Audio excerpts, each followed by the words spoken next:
Magandang hapon, yun po araw ng Martes, October 10, 2023. Update po muli sa lagay ng panahon.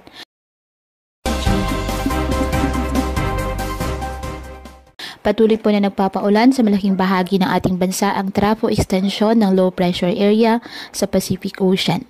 Huling namataan ng Pag-asa ang nasabing low pressure area silangan po ng Eastern Visayas. Ngayong araw, inaasahan na nasa loob na po ito ng ating area of responsibility, pero nanatiling mababa ang tsansa nitong maging isang bagyo. Ayon po sa Pag-asa, pinakapektado ng traf ng low pressure area ang Mindanao, Bicol Region, Eastern at Central Visayas. Asahan naman ang mga localized thunderstorms sa ilang bahagi pa po ng ating bansa.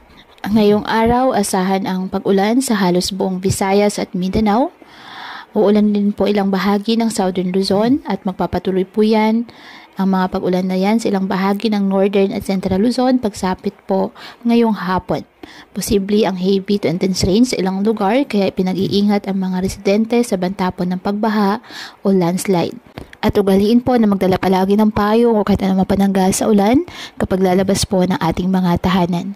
At yan po muna ang update sa lagay ng ating panahon ngayong araw. Muli patuloy po tayo na mag-ingat at palaging tandaan, God loves you. Stay safe and God bless po.